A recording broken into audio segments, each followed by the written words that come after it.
Hello, friends! Welcome to Let's Play Salting the Earth. This is just an interesting visual novel that caught my mind, because two things that catch my mind. Yuri, and some good-ass art style. Look at these characters, they look fucking amazing. I love the art. I'm loving this bassy title music. I've started the game a bit, played through a bit, love what I've seen so far. I love the main character. I'm just like really hyped to jump into this, so let's do it! So, story mode leads to character endings. Now, this confuses me, and it still confuses me. I don't really know if these mean you're locked into a path, or if they don't mean that. So, I'm gonna see what happens if I do choose your own adventure. Because I bet it starts out the same. Yeah. Now, the backgrounds. My first impression of this background is but what I've noticed is a lot of visual novels, their backgrounds tend to not be. I mean, they always tend to feel like way inferior to the character art, and usually of a different style. And while this one has its own kind of flair, it's definitely bland looking, but if you think about it, this is supposed to be a modern type of city. Don't they all look bland? It's just, I don't know, just something about the disparity of backgrounds versus. Now, I've seen some games that have some pretty stellar backgrounds. This doesn't so far, but one other thing that's impressing me is the UI. Clean, elegant UI in VNs is nothing new. It's usually pretty standard. You have a really clean, nice looking, unique looking VN, UI, but I'm really loving the text boxes and the whole just UI design. It's very nice in my opinion. The little the way it's prompting you to click to go forward. The communal whoopsie, let me actually read the thing. Okay. Communal House of Port Tuscane. They must have rebuilt it from the ground up. It doesn't resemble the photos in my history books. Still moving? By the way, I love the modern fantasy aesthetic of this game. The setting, when it starts getting into the lore of the setting, it's really fascinating in my opinion. I cannot wait to discuss that with you guys. The stranger speaks to me as though she's reading from a manual. She has a commanding and husky voice and a flat accent. After a 2-hour walk from the airport, here I am, 1,200 kilometers from my house, hammered by the heat, and stuck on a building ledge chasing a cat. I wonder how that ended up happening. I mean, I know, but that's what I thought when I first read this part. I'll let you guys know where I was before. It's not too far in. It was a difficult climb, and the shallow, protruding edges didn't provide much help. No rainwater pipes from the direction I climbed up, either. The fur on my right arm is drenched as I wipe off another trickle of sweat on my cheek. Another half an hour and I would have turned medium rare. Poor Rue. Hey, are you listening? She demands. It must be the heat, because I find her voice increasingly attractive. Confirm it. Wait, hold on. Ah, this is what choose your own adventure means. I didn't have this choice. I chose the red lady. This is the green lady, I think. Don't quote me. But I have a VN tradition. You can see where I was. I'm at this choice here that you can see right here. You'll see it probably later. But it looks like all choices are available to you, or you can literally from the beginning choose a specific path, which I like. I really like that. Which most VNs, like, you have to make the right choices, but because I've played so many of these, and I really enjoy trying to make sure you make the right choices in order to get the path that you want, I'm going to keep this, but I like how it allows you to just take, character paths specifically and not have to worry about what choices you're making, really. I don't know. It might lead to different outcomes, but there's probably some kind of thing there's probably some sort of thing regarding who ends up actually getting attracted to you or what have you, so I can either confirm or tease her, and because I kind of want to go for the other lady first, I think I'm going to confirm. Hey, back. Don't worry, love. I'm still moving. Hey, back. Don't worry, love. I'm still moving. By the way, I love Rue's whole thing. I just imagine her. Just imagine me. I can't do one, though. But just imagine. I imagine her with an Australian accent. Maybe because her name is Rue and she says love a lot. Now, that's a little bit racist, I'm aware. However, I feel like she's Australian, or at least some kind of British English speaking nation-y type of thing, except, well, this is a different world, so technically neither. But anyway, I force a sweet reply and then cringe, disgusted with my own advances. Not the time nor the place, Rue. A horny lesbian, love it, perfect, wonderful, I mean what? I exhale a lot. I loved this shot, this was so cool. And you get to see the furry arms of our protag here. She's so cute, by the way. I freaking love redheads for one. I really like that she's a nymph. I don't know if, yeah, I think it's mentioned specifically several times, pretty soon here. Yeah, it is. I remember. But this is their take on nymphs. I like it. I really like her design. I love her hair. I love her face. I love her personality for sure. I kind of like the orange. I feel like, I wonder if her shirt color was part of what the orange borders thing in this game is all about.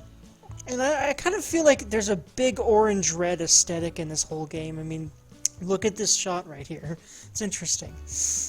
But, well, you know, in a lot of cities there's a lot of red, like brick walls and reddish walls, and yeah, okay, so that makes sense, but still, seeing a lot of reds and oranges here. Warm colors. My heart thumps in my ears with haste. Wait, hold on, I'm not sure if I read this line, so I'm going to make sure that I do. I exhale aloud. I think I only said I exhale aloud. Using my right arm, I stagger towards the balcony on my left. My heart thumps in my ears with its hastened beats. I close in just right above where the stranger's voice was coming from. She's obscured from my position, looking down. As if on cue, a gloved right arm sticks out of the window and waves in the air. My right leg stirs and stirs in response, making several infinity patterns. Yet she continues waving her arm some more. It's unreasonable to expect her to see me from her position. For the umpteenth time, my thoughts begin to drift off again. This time, I wonder what the stranger looks like. It's easy to form a coherent image of stoicism based on her voice. I imagine she would be an intimidating person, like all the other Oregon women I have met, especially here in Port Tuscan, where some are professionally trained for combat situations. Oregons have bulky physical frames compared to us nymphs. They also have wider shoulders, upright ears, and visible tusks. Most of them are cleanly shaven. Actually, cleanly shaven is a poor way to describe them. They lack fur, similar to humans and sewer folks. I sigh. Despite my size and obvious racial differences, wouldn't it be nice if I can fit in easily? I feel that so much, I mean, what? I give my thigh an audible slap just as I finish the thought. Although, for me, it's less her types of fitting in and more like mental types of fitting in. I am an introvert, wow, and other things. But anyway, no takesy-backsy. You know this is the 3rd floor, Her question jolts me back to reality. A sense of anxiety settles in. Have I been speaking to myself out loud? I'm making a poor first impression with a possible ally in this foreign community. I'm a great climber. I got this. I believe in you, Rue. My mouth quivers from the height. I haven't got it at all. I feel myself slipping forward. My fingers tightly weave the ledge. Not sure if that's like. I feel like the writing could be a bit clearer. A lot of the words used are a bit to me. Yeah, you can tell this is definitely someone, either European or, well, actually, I think most places except for America, they use the OU spelling for words like colored, instead of just, the OURED or ORED. Yeah, it would just be ORED at the end there for America, where I live, well, if it wasn't very obvious by my accent. Anyway, although, never mind, I was about to go into the whole thing that I've noticed that so many people tend to have this kind of no accent that's like, anyway, Chipped colored... I say no accent because it's just a very plain voice. And this kind of voice is everywhere, but... Anyway, or at least in America it is. Anyway, and Canada, and, you know, like, Americans immigrate everywhere, and North Americans do, so it's just, there's a lot of places, man. As I feel myself slipping forward, my fingers tightly weave the ledge. Chipped colored nails scratch the dust off this brittle cornice. That could have ended badly. If I still had my spare clothes, I'd have fashioned them into a rope and be on the ground already. You didn't bring your clothes? When I got off the plane, my baggage was collected by someone called Micah.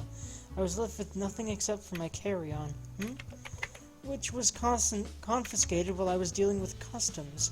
I left it by itself on a bench. The woman elicits a huff. She is either not good at hiding her emotions or doesn't attempt to. I make tiny wobbles with my bottom to move forward towards the balcony. This conversation is dragging on, and I can't even use my puppy eyes to win her over. The thin ledge makes a small cracking noise. It may not hold my weight for much longer. I look around and spot a higher ledge, which I assume to protrude farther. It's hard to tell from this angle. There is no point of climbing even higher when I am already so close to the balcony. I don't usually scale buildings on my first day, trust me. There was a cat up these ledges meowing. Meow meow. That means help me get down. Should not be confused with meow meow, which means I want to roll over and eat your hand when you pet my tummy. Ah! Cats are awesome. You don't speak cat at all, do you? I can imagine the eye rolling already. What? I gasp out loud, dramatically faking my hurt. Was it that obvious? I'm gonna really enjoy the humor of this one. I really like it. It's on point. I love Rue's personality so far so much. So much. The cat was gray with a white belly? The cat was gray with a white belly? Yes, a two-tailed cat. The Oregon was silent for a moment, contemplating. That was Spirit. He roams around. Maybe next time I won't oh, fuck. Or you could just fall. That would not be fun times. The ledge beneath me gives in suddenly with a crunchy crack. Oxygen bursts into my mouth. White rubble trails are dribbling to the ground below. Everything seems to slow down to an excruciating point. I squint my eyes and mutter to myself, oh shit. Luckily, my hand manages to catch onto the top windowsill. My heart lurches at the thought of possibly falling to my death. Rue, hug! Your hand! Give me your hand!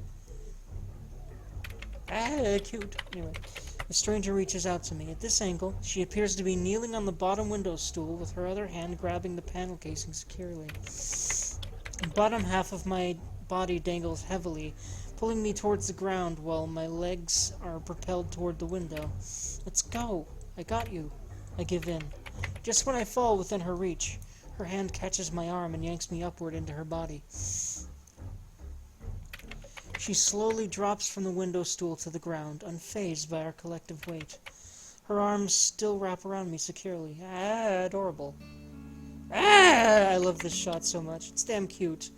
And I'm sure my emotions will be even more pleased by later shots. I need the love that this is providing. It's so good. Ah, it's so cute. As my feet touch the ground, my shivering body collapses onto her chest. See, what's awesome is they basically took orcs from, you know, World of Warcraft or any other kind of setting. They made them, this artist made them very attractive. Like, it's interesting. She almost looks very male, but it's probably because of the very bulky nature of her people. I really enjoy what they did with her. I love the red eyes. Freaking cool. She seems to have scars everywhere. I'm guessing the yellow paint is either some kind of tattoo type markings, or I wonder if they're natural. I wonder if that's even touched on. Also, I've noticed that I think everyone basically paints their nails in this game, or I wonder if it's just a thing the artist likes to do. I imagine they're a woman that also paints their nails, though. I'm not gonna sit here and think I know that this person is a woman, but who knows? They might even be just a simple they for various reasons, but regardless, as my feet touch the ground, my shivering body collapses into her chest. Thank you. The wildly beating heart in my chest makes it difficult to form words. By instinct, my fingernails attempt to sink themselves into the firm flesh to no avail. Ow! My lungs heave, attempting to inhale uneven breaths of oxygen. When my senses stabilize, the first thing I feel is her body heat. Her skin is hot like a heating pad. It is safe now. Breathe. She whispers comfortingly. Puffs of warm breaths go to the top of my head. Are you breathing? Only in. Pad, pad. My eyes hastily pry apart when I finally feel her reassuring hand on my shoulder, peppering awkward pats. Cute. I bring my arms down to where my fingers can dabble the scarred skin. The thought of falling flashes back into my mind. I immediately grab onto her like a lifeline. The front of her shirt scrunches up in my shaking fists. Does she think I smell like sweat and sunburn? Taking in another deep breath, I look up at the woman. Her intense red eyes bear a worrying scowl. There is an orange hue in her blood-colored irises, which I could only see at this distance. A few scars mark the bottom half of her face. I think orange is a favorite color of this person's. It seems rather obvious, and clearly there's just warm colors everywhere. I mean, the green of her skin is about the only cool color I've seen emphasized here so far. I mean, unless you talk about the white of her skin. And then there's the red of the other orc's skin, which, more warm colors. I'm not complaining, though. I love warm colors. I also really love the dual tone of Rue's hair, if you look. She's got that, natural ginger at the back, and she's got a nice, purplish red in the front. Now, I'm slightly colorblind, and reds are a little bit difficult sometimes, so I may be wrong. I've also noticed, again, might be wrong about this, that there's kind of an orangish hue to the light here in general. Now, of course, the background is orange, I think anyway. I know Rue's shirt is orange, that has to be orange. And there's a pinkish orange light, on the orc's shoulder here. Anyway. Wait, hold on, I'm not sure if I read this one. There is an orange hue. Oh, yeah, hold on. Okay, I have read that one. A sentinel officer. Okay, here we go. This is the line I definitely haven't read. At least I'm pretty darn sure I didn't. So I'll make sure. A sentinel officer, perhaps? She bears the distinctive sigil tattoos of the Oregons. Aside from the cornice, did you break anything else on your way down? And that's when the dream ends. The woman ducks her face as she pulls away. She turns to inspect the exterior of the building.